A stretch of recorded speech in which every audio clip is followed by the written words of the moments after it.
Então, a história das recusas é uma história muito pedagógica para o jovem escritor e para o escritor maduro, porque todo escritor está ameaçado do fracasso em cada obra que escreve. Você veja o seguinte, o Fitzgerald, né, que é considerado... Scott Fitzgerald. Que é o contista padrão moderno da literatura norte-americana. Fitzgerald chegou de pendurar no quarto dele 120 recusas de revistas e jornais que não queriam os contos dele. Né? James Joyce foi recusado o retrato artístico do jovem. Olha, Wittgenstein,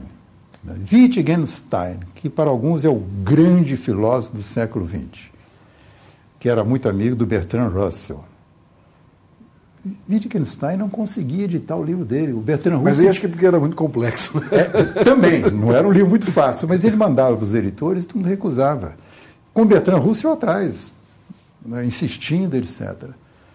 E assim por diante. Quer dizer, o caso mais recente, na verdade, foi o caso do Lampedusa.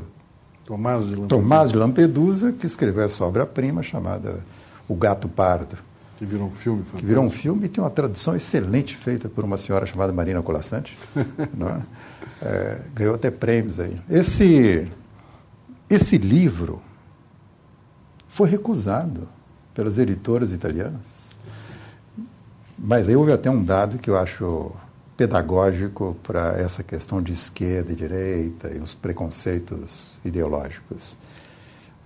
Foi recusado, sobretudo, pelos leitores comunistas. O Vittorini, que era um escritor comunista, recusou esse livro do Lampedusa, alegando a mesma coisa, que ele estava fazendo a descrição da burguesia, aquele negócio e tal. E aquele famoso conceito que está dentro do livro, que é necessário fazer a revolução antes que o povo a faça, que é uma frase do Antônio Carlos quando governava em Minas Gerais nos anos 30 também. Então recusaram o livro dele. E ele morreu em 56, o Lampedusa, e o livro só foi publicado em 58, e ele não assistiu à sua glória. E é um livro que você leu até hoje apaixonadamente. Tem um filme com a Cláudia Cardinale, Alain Delon, o Visconti, né? O Visconti, o Burt Lancaster, que é um filme incrível. Então a história da literatura, como a história da arte, de maneira geral, está cheia de interdições que devem ensinar o autor, eu tento aprender, né, com esses fracassos o tempo todo, que é difícil. É muito difícil, né? A ideia de que você vai lançar um livro e vai explodir, estourar... Para o jovem isso é muito difícil, né? Em qualquer setor, né? Mas digamos esse setor artístico, ainda mais, né? Justamente por causa dos julgamentos, né, Afonso? Não, e hoje em dia tem uma coisa que eu acho que diz respeito à ideologia do nosso tempo, que é a pressa e a superficialidade, né?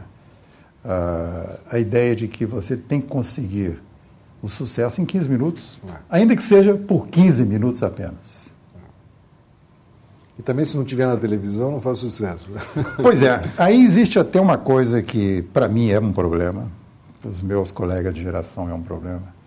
Porque quando nós começamos a fazer literatura, a minha geração, e pelos anos 50, 60, as relações entre o escritor e a mídia, ou entre o escritor e o público, eram diferentes. Se você tinha algum valor, você era aceito na grey, no grupo, de alguma maneira, e dialogava. Hoje, a questão do valor é secundária. Se tiver valor, até que é bom. Mas se não tiver, também não tem importância. Se você tiver acesso à mídia e tiver esse input, que é o input da contemporaneidade, você está produzindo um produto assimilável rapidamente, brilhante e perfunctório. Boa palavra, hein? Quer dizer, uma coisa passageira, assim, e tal.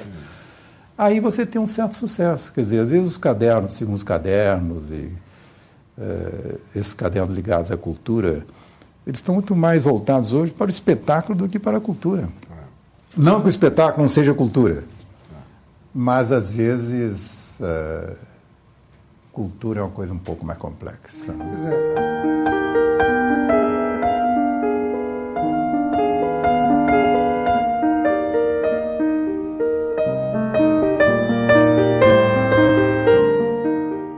questão da educação e da cultura, né, sempre tão relegada no Brasil, né, Afonso? Você não constrói... A França é a França por causa da cultura, né? É verdade. A Arábia Saudita tem mais dinheiro que a França, mas é a Arábia Saudita, tem petróleo, mas não tem o Louvre, né? O que falta no Brasil? Você que foi diretor da Biblioteca Nacional, que trabalhou nessa área. Falta um projeto cultural. Não um projeto autoritário, né, vindo de cima para baixo, né, mas um projeto construído em várias direções, mas um projeto. Um projeto, né? E quando se fala de um projeto de cultura, não se trata apenas de você ficar financiando um show aqui, um espetáculo ali, uma exposição. É entender que cultura é uma coisa mais ampla. Passa pela culinária, passa pela roupa, passa pelos seus hábitos, seu cotidiano. Só um projeto a médio e longo prazo é que pode... Agora, é muito interessante que a gente tem visto no Brasil a cultura da periferia tomando uma... ocupando um espaço muito forte. Né? Não é? Que, aliás, é um fenômeno universal. Né? Claro, é verdade. É verdade. Eu acho isso muito importante, mas eu acho também que existe uma cota de perigo nesse processo, que pode ser uma coisa meio paternalista. Quer dizer, eu, do centro, branco, rico, burguês, etc., vou acolher a periferia. Vou deixar a periferia aparecer e tal. Até por razões de marketing. Porque se você abre esse espaço, você está atingindo um público incrível para vender seus produtos. Não é? E aí pode ocorrer uma certa confusão. Quer dizer, nem tudo que vem do centro é bom, nem tudo que vem da periferia é bom. Não é? Aí exige, outra vez, do intelectual uma posição que eu acho que é difícil. Eu acho que todo intelectual tem que ser um excêntrico. Ele tem que estar fora do centro. Ele tem que olhar as coisas, como essa coisa da cegueira, né? E do saber. Tem que olhar com um terceiro olho. Com um terceiro olho. Agora, de qualquer forma, o sistema chamado establishment, o sistema sempre assimila tudo, claro. Você quer ver uma coisa engraçada? Beatles. Né? O jeans, na época, quando o jeans nasceu para ser digamos, uma contestação na roupa, né? Virou agora... o Mick Jagger, né? Bom, quando você fala em Mick Jagger, contestador, experimentou drogas, faz careta, faz cenas eróticas no palco e tal. Há cerca de uns 3, 4 anos, mais ou menos, ele foi condecorado pelo príncipe Charles. E aí ele foi à cerimônia com uma roupa formal, mas foi de tênis. Aí os jornais e as primeiras interpretações dizem, olha como ele é contestador, foi ao Palácio de Buckingham de tênis. Né? Continua no espírito dos anos 60. Lê do engano. O tênis foi condecorado. O tênis foi condecorado. O tênis saiu da marginalidade e foi para o palácio. O palácio assimilou o tênis. Não é do jeans que você falou? Exato. Eu até apresentei esse ano na Alemanha uma conferência sobre esse problema da periferia e do centro. E eu estava dando como exemplo essa coisa incrível que aconteceu no Rio e São Paulo, que é a Daslu e a Daspu, que é uma metáfora pedagógica, didática, sobre como a questão do centro e da periferia se tornou complexa e rica. Ou seja, quando as mulheres ricas de São Paulo, né, ao redor da Daslu, a moda, sofisticado, né, etc., quando elas aparecem, as prostitutas do Rio criam uma paródia, que é a Daspu, a moda das prostitutas. Pois bem, me desfilaram. Se expuseram, até na Bienal parece que houve uma exposição disso também. Esse jogo de Daslu, Daspu é mais do que um jogo linguístico, é um jogo social, simbólico, muito importante.